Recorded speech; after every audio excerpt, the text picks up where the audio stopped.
My name is June Merritt, and I was 34.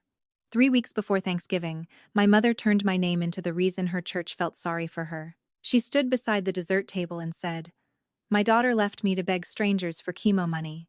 She handed me a donation envelope. She asked me to sign it back to her before grace, as if a daughter's guilt needed a neat little line. I set the envelope beside my fork.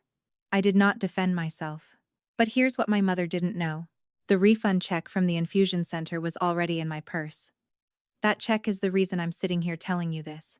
If you've ever cared for someone who used your care to make you look cruel, stay with me, and subscribe if you believe dignity deserves witnesses. Let me take you back to the first phone call. When my mother said she was sick and I still thought she wanted help. The first phone call came on a Tuesday afternoon. I was sitting in my car outside the dental office where I worked, eating crackers from my glove box because lunch had turned into paperwork again. My mother's name lit up on my phone. Denise Merritt never called during business hours unless she wanted the call to feel urgent before I answered it. "June," she said. "They found something." That was how she told me about the cancer. Not gently, not clearly. Just enough words to make me pull my car key out of the ignition and sit there with my coat still zipped to my chin. My mother lived 20 minutes from me in a small Ohio town where people still knew which families sat in which pews. She had been a library assistant before she retired. My father had been gone for 8 years. We were not rich, but we were not people who had never seen a bill paid on time. Her house had a paid-off roof, a freezer full of church casseroles, and a little brass plaque by the front door that said "Bless this home." She liked that plaque. It did a lot of work for her.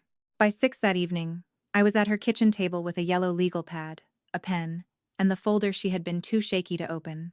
By 7, I had written down the oncologist's name, the pharmacy number, the insurance line, and the date of the first infusion. My mother sat across from me in her pink robe and watched me write. She did not thank me. She watched. That was the old shape of us. My mother did not ask for help. She created a scene where decent people felt ashamed not to offer it. If they did offer, she made sure everyone knew how heavy it had been for her to receive it. The first weeks were plain and hard. I changed my dental office schedule so I could drive her to the infusion center on Thursdays. I kept ginger candies in my purse. I paid the first copay because she had left her checkbook at home, then the next one because she said the online portal confused her. When the receptionist slid the emergency contact form across the counter, my mother pushed it toward me with 2 fingers and said, "You have better handwriting." So I wrote my own name. June Merritt, daughter, emergency contact. The word daughter looked almost official there. I remember noticing that. It was a small mercy, seeing the truth printed in a box where no one could sigh over it. 2 days later, a woman from my mother's prayer group brought soup to her house. I was in the kitchen washing the blender because Mom could only keep down soft food that week. I heard my mother tell the woman, "I hate asking strangers. June has so much going on." The blender was still running when she said my name. I turned it off. The kitchen went quiet. I waited for my mother to correct herself. She did not. She took the soup with both hands, lowered her voice, and let that woman believe I had been too busy to show up. The second time was at the pharmacy. I had left work early, picked up a prescription, and paid $47 because the insurance card had not processed right. My mother asked for the receipt. I thought she needed it for records. Later that week, I saw a picture on the church Facebook page. My mother stood beside a plastic grocery bag of medication and wrote, "Some blessings come from people who do not share your blood." She had cropped my hand out of the picture. I know that sounds small. It was not small when it happened every week. By the third infusion, I had a routine. I packed saltines. I kept a sweater in the back seat, because the center was always cold. I brought a paperback for the waiting room, and never read more than 2 pages. My mother would lean back in the recliner, close her eyes, and let the nurses call me the daughter. Then, on the ride home, she would tell me which church lady had texted. "People are worried," she said one Thursday. "That is kind of them. They keep asking if I have enough support." "You do." She looked out the window. "You always make help look ugly." There it was. Her little sentence. She said it like a weather report. Calm. Practiced. Reusable. If I helped, I was controlling. If I stepped back, I was cold. If I paid, I was showing off. If I stayed quiet, I was hiding something. My mother had built a room with no door, and then acted wounded when I stopped trying the walls. I did not answer her in the car. I drove her home. I carried the pharmacy bag inside. I put the receipt in the side pocket of my purse instead of handing it over. That was not revenge. That was the first time I let a small piece of paper stay with the person who had earned it. The only person who seemed to notice the shape of things was Helen Price. Helen was the pastor's wife, though she never introduced herself that way. She had silver hair she cut herself, a low laugh, and a habit of touching people once on the forearm before she asked a real question. She first caught me at the infusion center because she had driven another woman from church that morning. I was standing at the counter, signing another form for my mother. Helen looked at the clipboard, then at the tote bag hanging from my shoulder. It had ginger candy, a water bottle, a folded sweater, and one of my mother's pill organizers. "You driving Denise today?" she asked. "Yes." Helen nodded. She did not say, "You're a good daughter," which would have embarrassed me and given my mother something to swat away later. She only said, "Did anyone make sure you ate?" I almost laughed, not because it was funny, because I had not expected the question to land where I lived. "I'm fine," I said. "That is not what I asked." Then she handed me half of a turkey sandwich wrapped in wax paper. No speech, no lesson, just half a sandwich. After that, the church started what they called a care fund. I did not hear about it from my mother. I heard about it because a woman in the grocery store hugged me near the frozen vegetables and said, "We are all praying that your mama gets the 82,000 she needs." 82,000. I remember the number because the woman said it with both hands on my shoulders. She said it like a diagnosis. I stood there holding a bag of peas, trying to make my face behave. That night, I asked my mother where that number came from. She was on her couch with a blanket tucked around her legs, watching a game show with the volume too high. "Medical costs," she said. "What costs?" She did not look away from the television. "Do you want me to list every humiliation?" "I just want to understand." "No," she said. "You want to manage it." At church the next Sunday, there was a glass jar on a table near the fellowship hall. A paper sign said Denise's Healing Fund. Someone had taped a pink ribbon to the front. I saw checks folded into the jar. I saw cash. I saw my mother sitting nearby in a chair with a quilt over her lap, receiving sympathy like she had been appointed to it. I walked past the table with a tray of lemon bars I had baked at midnight, because she had asked me to bring something. My mother lifted her eyes as I passed. She did not wave me over. She let people see me carrying dessert while other people carried her burden. Helen saw me stop near the coffee urn. She came over with a stack of paper cups. "Are you on the care schedule?" she asked. "What care schedule?" "For rides, meals, pharmacy runs." I looked at the clipboard in her hand. There were names for every Tuesday and Friday. Mine was not there. I had been doing Thursdays from the beginning. I had been doing the pharmacy whenever my mother texted. I had been doing the paperwork at my kitchen table after work. On paper, I did not exist. Helen did not say anything for a moment. Her thumb pressed into the stack of cups until the top one bent. "I must have an old copy," she said. It was a kind lie. We both knew it. That afternoon, my mother invited 2 cousins over for coffee. I stayed because she had asked me to change the sheets on her bed before I left. While I was in the hallway, I heard one cousin say, "June must be so busy with work." My mother sighed. It was a careful sigh. "I do not like to bother her." I was holding a fitted sheet in both hands. I had washed it that morning. I had carried it from my car. I had cleared the nightstand so she could reach her nausea pills. I stepped into the living room. My mother looked at me. The cousins looked at me. For one clean second, I could have said everything. Instead, I folded the sheet over my arm and asked, "Where do you want this, Mom?" She smiled at the cousins. "See? She likes instructions." That sentence did not make me cry. It made something in me get very still. That night, I started a folder. Not a dramatic folder, not the kind people make in movies with tabs and revenge music. Mine was a plain blue folder from a drawer at work. I put in pharmacy receipts. I printed the appointment calendar. I saved screenshots of the texts where my mother asked for rides, groceries, and payments.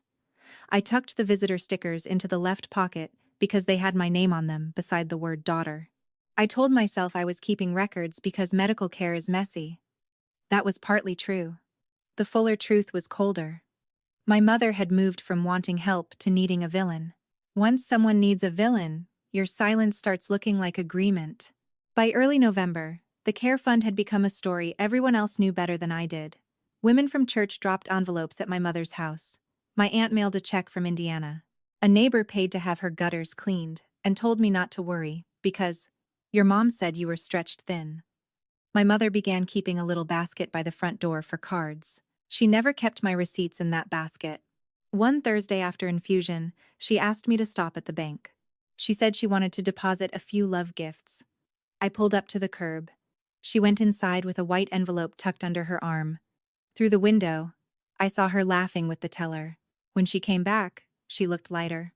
"How much has the church collected?" I asked. She clicked her seatbelt into place. "Enough to let me breathe." "Is it going to the hospital?" Her mouth tightened. "Why do you have to make every blessing feel audited?" "I'm asking where the medical money is going." She turned toward me then. Her skin looked gray from treatment. And for half a second I hated myself for pressing her. Then she said, "Maybe if my daughter acted like a daughter, strangers would not have to." There are sentences that do not get louder with time, they get clearer. I drove her home. I carried her bag inside. I set her water beside the recliner. Before I left, I took the latest receipt from my purse and wrote the date on the back. My hand did not shake. Late that month, Helen called me. Not my mother, me. "I'm updating the meal list," she said. "Denise told us you prefer not to be contacted." I was standing in my apartment kitchen, eating toast over the sink. "That is not true," I said. Helen was quiet long enough that I heard paper move on her end. "I did not think it was," she said. That was the first time someone said the door was crooked without asking me to prove the house existed. I did not spill everything. I had learned not to hand my pain to anyone who might feel obligated to fix it. I only said, "I drive her every Thursday. I have from the beginning." "I know," Helen said. 2 words, small ones. They did more than any casserole. She did not ask me for proof. She did not tell me to confront my mother. She only said, "Keep what you have. Sometimes kindness needs a record." I wrote that on the inside flap of the blue folder after we hung up. The week before Thanksgiving, my mother called again. Her voice was bright. Too bright. "The church wants to do a gratitude dinner," she said. "Nothing formal. Just family. A few people who helped, and pastor's wife if she can come." "At your house?" "At your aunt's. More room." I could hear paper rustling. I could hear the old performance warming up. "I want you there," she said. That should have felt like an invitation. It felt like being placed. "What do you need me to bring?" I asked. "A dessert," she said. "And your good attitude." Then she laughed softly, as if she had made a joke instead of a warning. I said I would bring pie. After we hung up, I opened the blue folder on my kitchen table. The visitor stickers were still in the left pocket. The receipts were clipped by date. The appointment calendar was folded in thirds. None of it looked powerful. It looked ordinary. That was what made it useful. My mother had built her story out of ordinary things people did not question. A missed name. A cropped photo. A sigh in the right room. A jar with a ribbon on it. I had ordinary things too. Mine had dates. 2 days after my mother invited me to the gratitude dinner, I stopped by her house to sort through the medical mail she kept leaving unopened on the entry table. She waved at the stack and said, "Take whatever hospital junk you need, since you enjoy managing things so much." I did not argue. I put the envelopes in my tote and took them home. One of them came from the infusion center. It was thin. Too thin for a bill. Bills had weight. Bills arrived with extra pages and little boxes that made normal people feel accused. This envelope held one folded sheet and a check. I opened it at my kitchen counter with my coat still on. The check was made out to Denise Merritt. The amount was not enormous. It was not the $82,000 from the Care Fund. It was $1,184.62, and the memo line said patient account refund. Under that, in small print, was the account number I had seen on every receipt I paid. I read it twice. Then I read the short letter behind it. The infusion center had received an overpayment. The account had been reviewed. A refund had been issued to the patient on file. That part was ordinary. The next line was not. Payment source. June Merritt. I stood there with the check in one hand and the letter in the other. My apartment was quiet, except for the refrigerator hum. I did not feel triumphant. I felt tired in a new place. My mother had not only let people believe I had abandoned her, she had accepted money for bills I had already been paying. I put the check on the table. I did not call her. I called the infusion center. After the hold music, a billing clerk confirmed what the page already said. I had made multiple payments. Insurance had adjusted the account. The refund had gone to the patient because my mother was the account holder. When I asked for an itemized statement showing payment source, the clerk said she could send it because my mother had listed me for billing access. That was one of the little boxes my mother had pushed toward me with 2 fingers. She had wanted my handwriting when it saved her work. She had not expected my handwriting to leave a door open. The statement came that afternoon. I printed it at work after everyone left. The office printer made its dry little cough and pushed out 4 pages. My name appeared in a column on the right. June Merritt. Card payment. June Merritt. Online portal. June Merritt. Copay desk. The truth did not look dramatic. It looked like a table. That was almost funny. I took the pages home in my lunch bag. I put them in the blue folder behind the appointment calendar. I slid the refund check copy into a clear sleeve from an old tax packet. Then I laid every receipt I had saved across the table by date. March 6. First copay. March 13. Pharmacy. March 20. Infusion parking. April 4. Online balance. No one line told the whole story. Together, they had a shape my mother could not sigh away. At lunch the next day, I made copies at the office machine. 1 set went into the blue folder. 1 set went into a plain manila envelope. 1 set stayed in my desk drawer under old insurance forms. I was not building a trap. I was making sure the truth had more than one place to live. After work, I drove to my mother's house with soup because she had texted that her stomach was bad. Her porch light was on. So was the lamp in the front window. The brass "Bless This Home" plaque had been polished recently. My mother liked a house that looked tender from the street. She opened the door in a cardigan and lipstick. "You look tired," she said. "I came from work." "You say that like work is a disease." I handed her the soup. She took it and looked behind me. "No dessert practice? For Thanksgiving?" "For the dinner." She smiled. "People will be expecting your pie." There it was, not a request, a placement. She had already assigned me a role in the performance. I stepped inside and saw a stack of thank you cards on the coffee table. The top card had a pink ribbon sticker on it. My mother had written Denise's Healing Fund in her careful round letters. Beside the stack sat a small notebook with names and amounts. I did not touch it. I only saw enough to understand she was tracking people, not bills. "Church ladies still bringing envelopes?" I asked. She set the soup on the counter. "People want to help, I know. You always make help look ugly." Same sentence. Same calm slice. This time, I did not let it pass through me and disappear. "I am not trying to make help look ugly," I said. "I am trying to keep help honest." Her mouth changed. Not a frown. Something smaller. The look she used when she found a stain on a blouse and blamed the light. "Do not start," she said. "I'm not starting. Thanksgiving is not the day for your moods."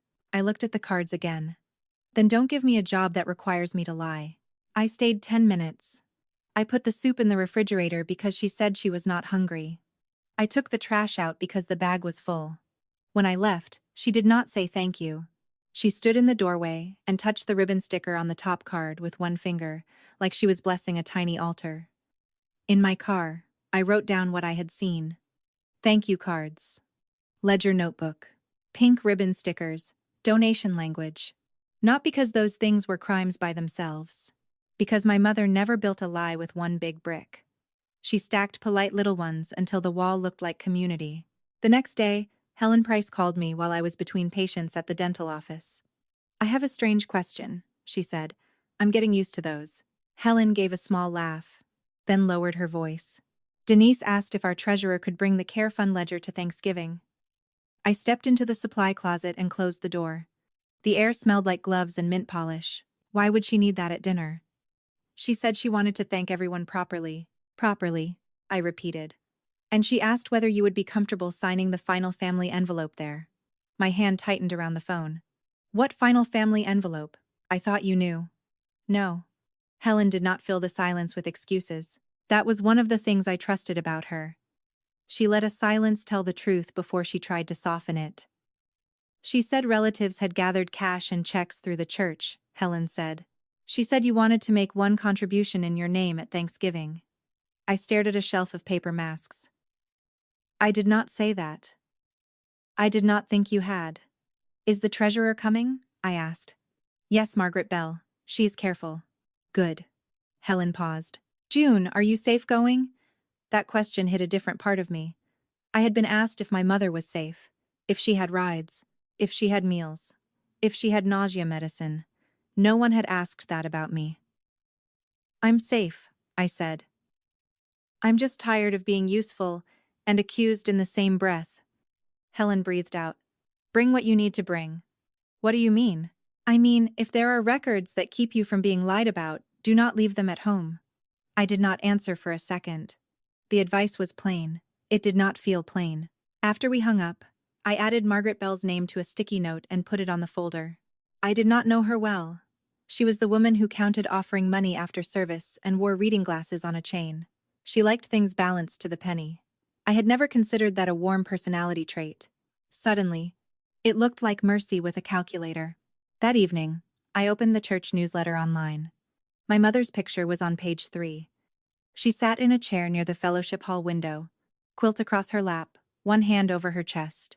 The caption read, Denise Merritt will share her testimony of faith and community care at next month's women's breakfast. Next month. I clicked the image larger. There was my mother, already turned into a lesson. Not a patient. Not even a mother. A symbol people could clap for over-scrambled eggs. I read the short paragraph below it. It mentioned the healing fund. It mentioned her courage. It mentioned the loneliness of illness. It did not mention me. That was when I understood what she had gained. The $82,000 was not only money. It had bought her a stage. It had bought her a microphone, a monthly chair at the front of the room, and the soft power of being pitied by people who wanted to feel kind. She was not just hiding what I had done. She was using my absence from the story as proof that she deserved more. I printed the newsletter page. I put it in the folder. Then I made a list on a yellow pad. Not a speech. Just questions. Who paid the copays? Who drove to the infusion center? Who was listed as emergency contact? Who received the refund? Who controlled the care fund? The list was not for my mother. My mother would treat questions like attacks. The list was for me, so I would not get pulled into the old hallway with no door. On the Monday before Thanksgiving, she texted me a picture of an envelope. My name was written on the front in her handwriting. For Thursday, she wrote, Please do not embarrass me. I looked at the picture for a long time. Then I wrote back, I will read anything before I sign it. 3 dots appeared, disappeared, appeared again. You always make help look ugly. She typed it, same words. Now there it was in writing. I took a screenshot. That one was different from the others. The sentence had always been a sound before. Something soft she could deny or dress up later.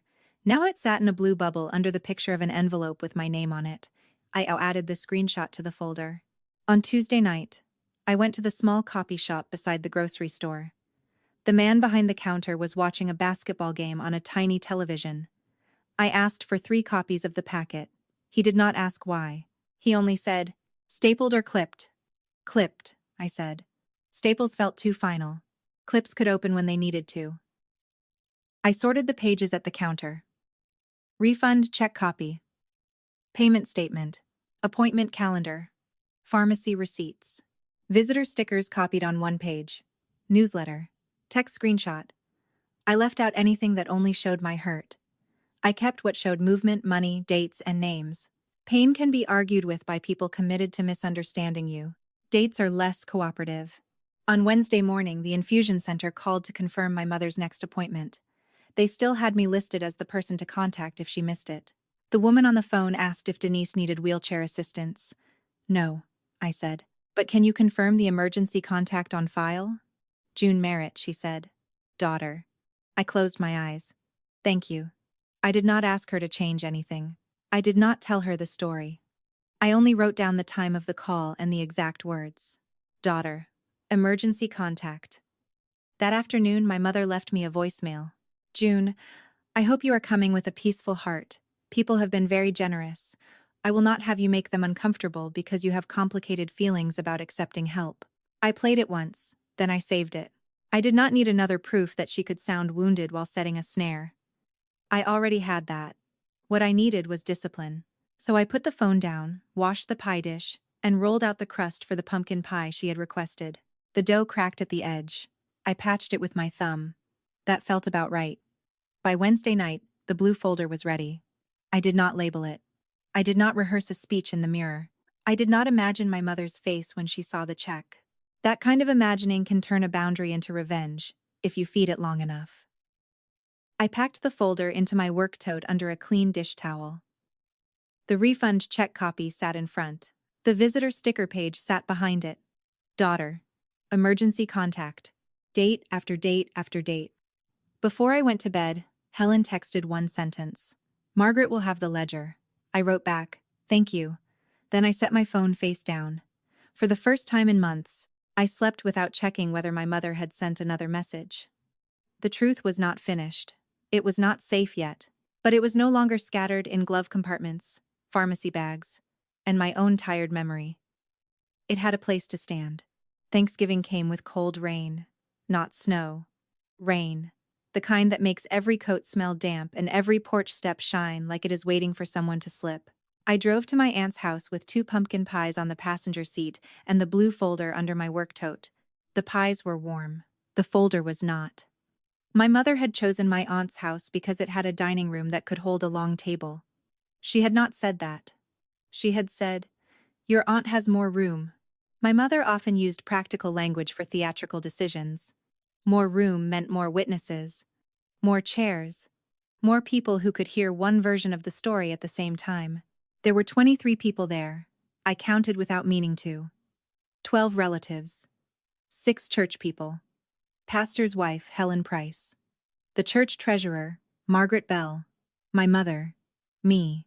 And my aunt, moving through the room with a dish towel over one shoulder like she could mop up tension if she kept busy enough. The care fund ledger sat on the buffet between a cranberry dish and a stack of paper napkins. Margaret Bell stood beside it in a navy sweater, reading glasses hanging from a chain. She had a pen clipped to the ledger cover. My mother had placed her there like part of the centerpiece. Denise looked better than she had looked all month. That was the first thing I noticed. Her hair was brushed smooth. Her lipstick was the soft rose color she wore when she wanted people to call her brave. She had a quilt folded over the back of her chair, though the house was warm. Every few minutes she touched it, as if reminding people she was still fragile. June, she said when I walked in, there you are. Not hello. Not happy Thanksgiving. There you are. Like I had finally arrived for a roll call. I kissed her cheek. Because not doing it would have become the first exhibit against me. Her skin smelled like powder and peppermint. She held my wrist for 1 second longer than necessary. Put the pies in the kitchen, she said, and keep your things with you. We are doing the family envelope before Grace. I looked at her hand on my wrist. Before Grace? It will only take a minute. Then it can wait until after dinner. Her grip tightened. Only a little. No, people should not have to wonder where you stand. I could have answered. I could have said people had been wondering because she had handed them a map with my name marked in red. But the dining room was filling. A cousin was taking coats. Someone was asking where to put sweet potatoes. Margaret Bell was turning a page in the ledger. I took my wrist back and said, I'll put the pies down. In the kitchen, my aunt had already cleared a space on the counter. She smiled too quickly when she saw me. Your mama is excited, she whispered. That is one word for it. My aunt pretended not to hear me. She lifted the foil from one pie and said, This looks lovely. A small reward. Not enough to fix anything. Enough to remind me that the pie was real. I had made it. I had carried it in. My hands had done something useful, that no one could turn into a sermon yet. I set my tote under the small kitchen table. I did not open it. I did not touch the folder. I washed my hands.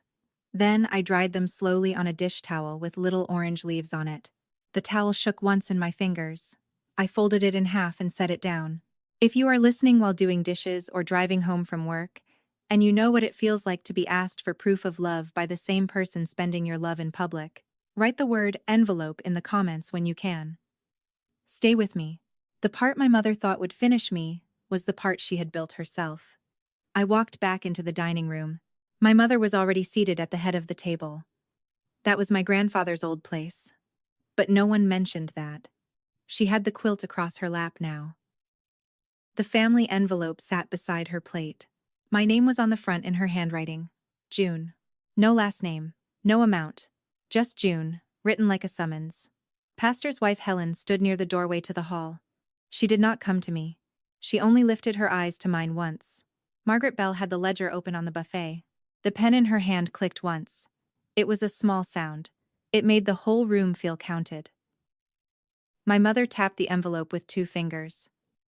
Before we eat, I want to say something. A few people were still standing.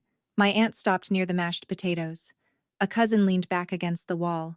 No one sat fully relaxed. My mother liked a room half settled. It made people easier to steer. I know this has been a difficult season, she said. I know illness can make a person feel very alone. She paused. That pause had worked on people for years. It invited them to fill it with sympathy before she asked for anything.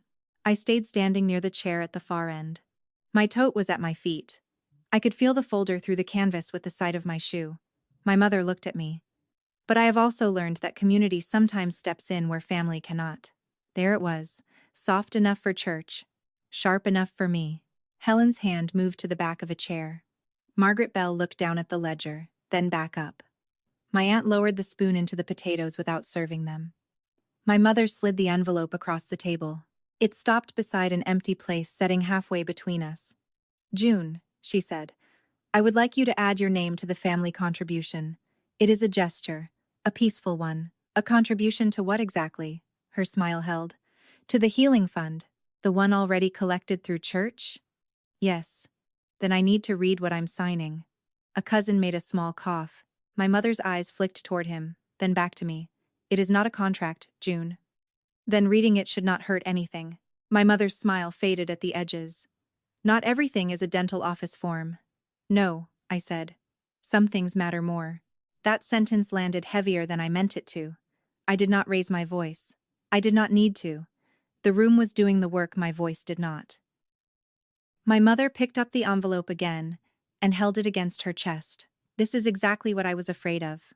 I waited. She looked around the room, not at me. I asked for one quiet holiday. One meal where my daughter could simply stand with me, instead of questioning how other people choose to love me. There was the trap. If I argued, I was cruel. If I stayed quiet, I signed. If I cried, I became the difficult daughter everyone had been warned about. My mother had not placed a pen on the table. She had placed a mirror and told everyone what they were supposed to see. I looked at the envelope. Then I looked at Margaret Bell. Does the ledger need my signature before grace? I asked. Margaret blinked. She had not expected to be brought in yet. No, she said, not before grace. My mother's head turned fast. I kept my voice even. Thank you. That was the small opening. Not victory. Not even close. But it broke the timing. My mother had wanted a clean little scene. Envelope, daughter, signature, prayer. Now the treasurer had said the first piece of that scene was not necessary. My mother set the envelope down. Margaret is being polite, she said. Margaret Bell did not smile. I am being accurate. If I had been a different person, I might have laughed. I did not. I bent and picked up my tote. My mother watched the movement. Her eyes went to the bag, then to my face. What is that? My bag. This is a family meal, I know.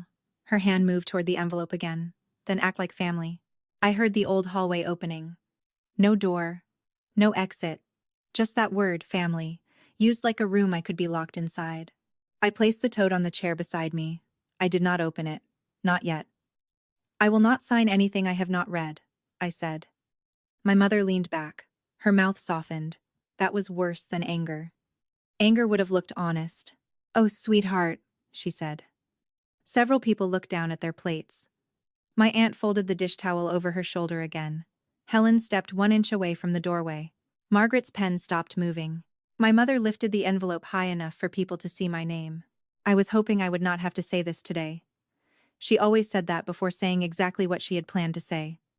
I stood still. My mother's voice trembled on purpose. My daughter left me to beg strangers for chemo money. The room changed. Not loudly. Chairs did not scrape. No one gasped like people do in movies. But the air tightened. A fork touched a plate and stayed there. My aunt's hand closed around the serving spoon. Margaret Bell looked at the envelope, not my mother. Denise held out the pen. Please, she said. Just sign it, June. I looked at the pen, then at the envelope, then at my mother's face. This was the moment she had built. 23 people, one ledger, one envelope. One sentence that made me a bad daughter if I refused and a liar if I obeyed. I reached down and opened my tote. I took the blue folder out of my tote and set it on the chair beside me. I did not open it right away. That mattered. My mother expected a scramble. She expected shaking hands, a raised voice, a daughter she could point to and say, "See? This is what I mean." I gave her neither. "Before I sign," I said, "I want to ask 2 questions." My mother still held the pen toward me. "This is not a courtroom." "No," I said. "It's Thanksgiving." Margaret Bell looked at me over the top of her reading glasses. "Ask." My mother's hand tightened around the pen. I looked at the envelope with my name on it. "Mom, what is the account number for the medical bills this fund is supposed to cover?" She blinked once. "I do not carry account numbers in my head." "That's fair." I opened the folder. I took out the first page. Not the check. Not yet. The payment statement. I placed it on the table, turned so Margaret could read it. Then I slid it forward with 2 fingers. "Do you recognize this account number?" I asked. My mother looked at the page as if it had spoken out of turn. Her eyes moved over it. Fast. Too fast to read. "June, this is private. It is my payment record." Aunt Linda's serving spoon touched the edge of the bowl and stayed there. My cousin Rachel put her napkin down in her lap with both hands. Helen Price stepped away from the doorway and came closer to the table. Margaret bent over the page. She read silently. Her pen stopped clicking. I took out the second page. The copy of the refund check. I put it beside the statement. "This came from the stack of medical mail Mom asked me to sort," I said. "The refund was issued because the account was overpaid." My mother gave a small laugh. It was thin. "I have no idea what that is." Margaret moved the check closer. "Denise," she said, "this is made out to you. Then why is she waving it around?" "I am not waving it around," I said. My voice sounded almost boring. I was grateful for that. I placed the third page on the table. The visitor stickers. The copies were not pretty. They were gray, and a little crooked from the copy shop glass. But the words were clear enough. June Merritt. Daughter. Emergency contact. Date after date after date. That was the thing that changed the room. Not the check, not the statement, not even the money. The stickers did it. Those cheap paper stickers that had curled off my sweater after every infusion. Those little throwaway labels said what my mother had spent months erasing. Daughter. Emergency contact. There. The pastor's wife put one hand over her mouth. My aunt sat down without meaning to. The chair gave a soft knock against the floor. A man from church took his glasses off and looked at the stickers bare-eyed, like the frames had become too much glass between him and the truth. My mother stared at the page. Color moved up her neck, then away from her face. "Anyone can print things," she said. Margaret Bell did not look up. "Not with matching patient account numbers." My mother turned to her. "Margaret." Margaret raised one finger. Not rude. Precise. "I need to finish reading." That was the first time I had ever seen someone interrupt my mother without making it emotional. I took out the appointment calendar next. I did not read it aloud. I only laid it beside the stickers. Thursdays were circled. 6 of them had my initials in the corner because I had written them that way at work. On the same days I changed my schedule. Helen reached for the back of a chair. Her knuckles showed white. My mother's eyes found mine. For 1 second, she did not look sick. She looked caught. Then she found the old voice. "June," she said softly. "Why would you do this to me in front of people?" I looked at the envelope. "You chose the room." No one spoke after that. Margaret opened the ledger on the buffet and brought it to the table. The movement was plain. Heavy cover. White pages. Blue ink. She set it beside the statement and ran her finger down a column. Denise, she said, you submitted receipts to the care ministry under this account. My mother swallowed. Margaret tapped the payment statement. These payments show June as the source. They are my bills, my mother said. Yes, Margaret said. And some were already paid. She helped sometimes, my mother said quickly. I never said she never helped. Rachel pressed 2 fingers to the bridge of her nose.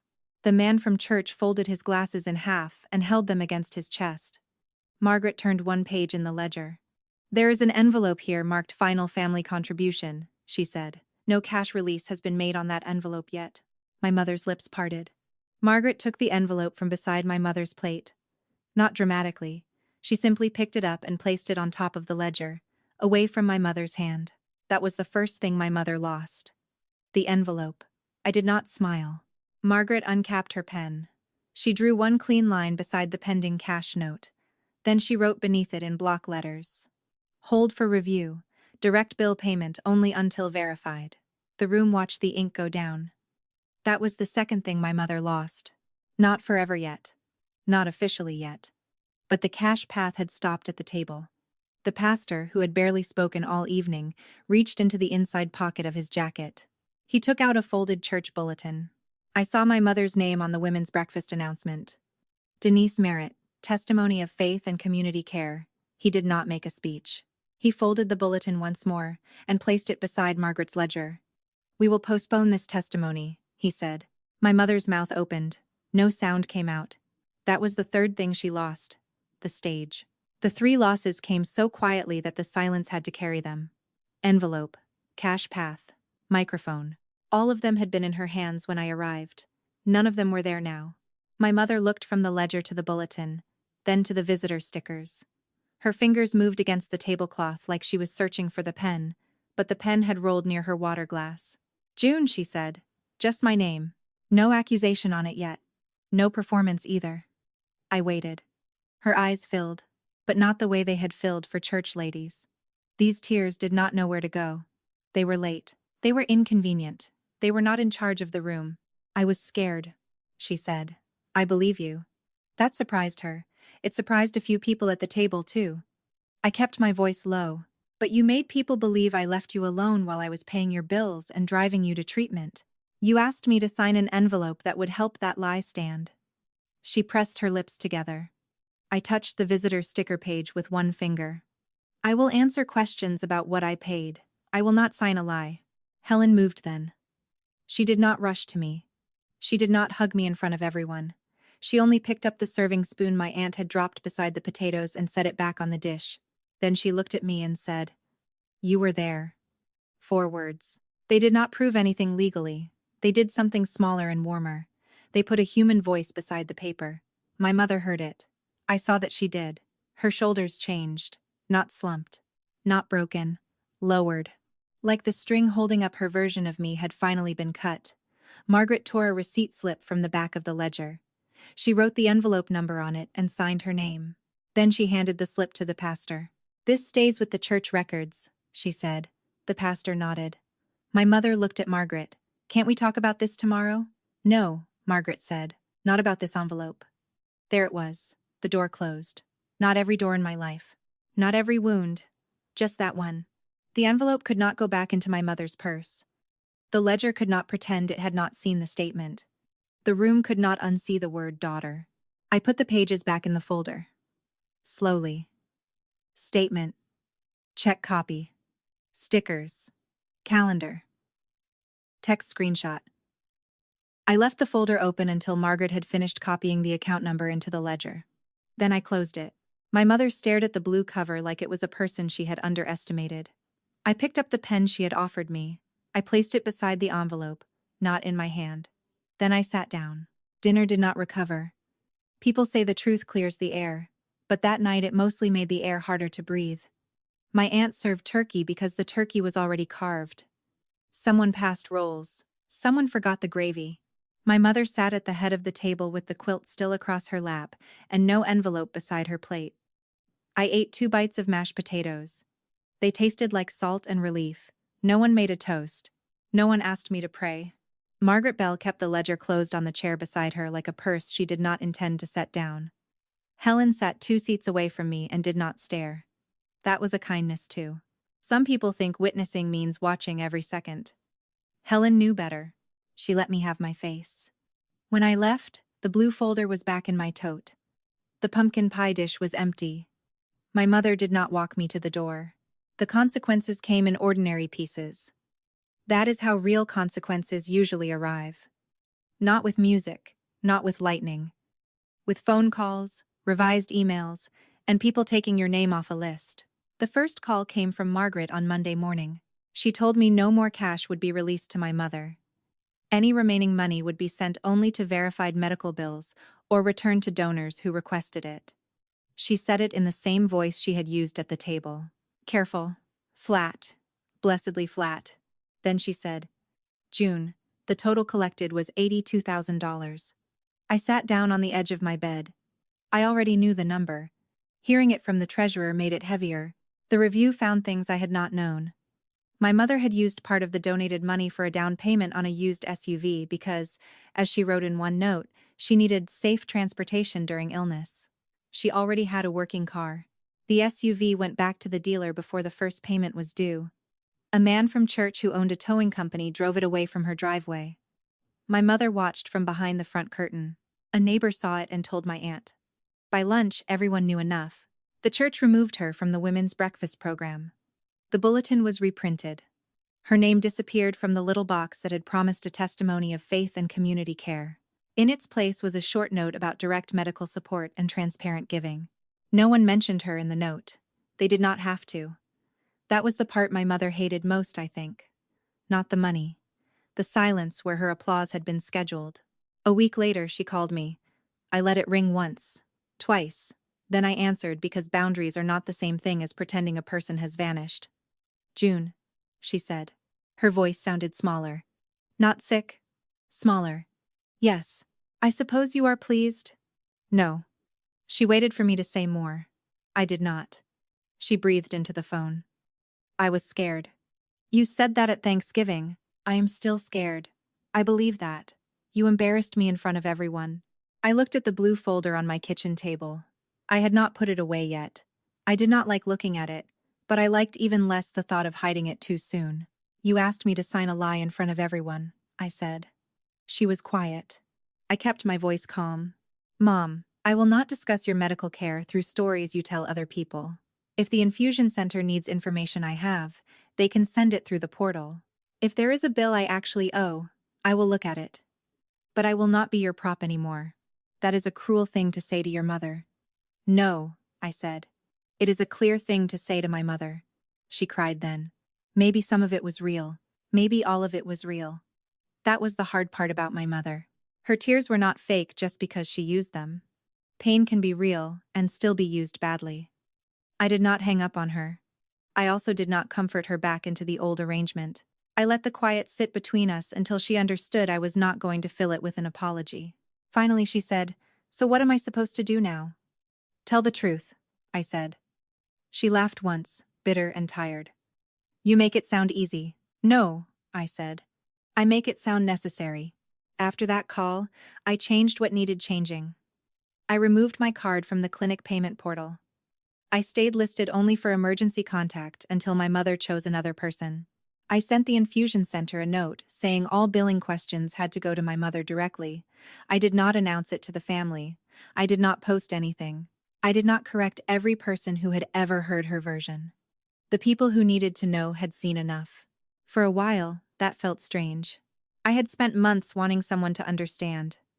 Then, when they did, I did not want to stand in the middle of their understanding and be examined. I wanted a quiet apartment, a clean sink, a phone that did not make my shoulders rise every time it lit up. So I made that life in small pieces. The next Thanksgiving, I cooked for myself. Not because no one invited me. My aunt did. Helen did too.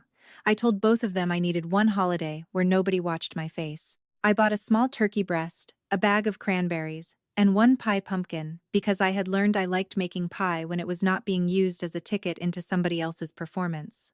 I set the table for one. Then I set a second place, not for a person, but for peace. That sounds more dramatic than it looked. It was just a plate, a folded napkin, and my phone turned face down. Halfway through the afternoon, there was a knock at my door. Helen stood there, holding a paper bag from the bakery near the church. She did not step inside until I invited her. She did not look around my apartment like she was measuring loneliness. "I brought rolls," she said. "Not advice." I laughed. "It came out rusty." She stayed 20 minutes. We ate one roll each at my little kitchen table. Before she left, she slid a card across the table. It was blank inside except for one sentence. "You were there before anyone had to see it." I kept that card. I also kept one visitor sticker. Not all of them. I did not need a museum of my own pain. I threw most of the copies away after the review ended. Receipts, screenshots, extra statements. Into the shredder at work. Thin strips of paper fell into the bin and looked less powerful than they had felt in my hands. But one sticker stayed. June Merritt. Daughter. Emergency contact. I put it inside a small frame, behind my bedroom door where no visitor would see it unless I chose to show them. Not because I needed proof forever. Because for a season of my life, a disposable sticker had told the truth more faithfully than my own mother had. Boundaries did not make me a bad daughter. They stopped my mother from using the word daughter like a blank receipt. My mother and I did not become close after that. This is not that kind of ending. She sent a Christmas card with only her name signed inside. I sent one back. She called twice about medical forms. I answered the questions I could answer. When she tried to drift into what people had done to her, I said, "I am not discussing the story, I am discussing the form." The first time, she hung up. The second time, she stayed. My family changed too. Not all at once. My aunt stopped asking me to just keep the peace. A cousin mailed me a note that said she had believed my mother because the story had been easy to believe. That line stung. I respected it anyway. Easy stories do a lot of damage in families. Especially when they make one person holy and another person useful. Margaret mailed me one photocopy from the church file after the review closed. It was the receipt showing the final family envelope had never been disbursed. Across the bottom, in her square handwriting, she had written, "Closed at table." I kept that too. Not as a trophy. As a reminder that some doors close quietly and still close all the way. Real family is not always the person whose name matches yours on a form. Real family is the person who notices you carrying the bag, asks if you ate, and stands close enough to the truth that you do not have to hold it alone. It was never about $82,000. It was about who got to be seen when no one was clapping. That's my story. One Thanksgiving table, 23 witnesses, one refund check, one blue folder, one visitor sticker, and one envelope I never signed. If someone has made you the villain in a story built from your own care, please hear me. You do not have to keep proving love to people who spend your silence like money. Keep the record. Keep your voice calm. Keep the part of you that knows what happened. Share this with someone who needs permission to stop signing lies. Tell me in the comments what word you would have written on that envelope. And if you want more stories about quiet boundaries, family truth, and dignity that does not need to shout, subscribe. My name is June Merritt. I was 34 when my mother tried to make me look cruel for helping her. I am still her daughter. I am no longer her witness for a lie.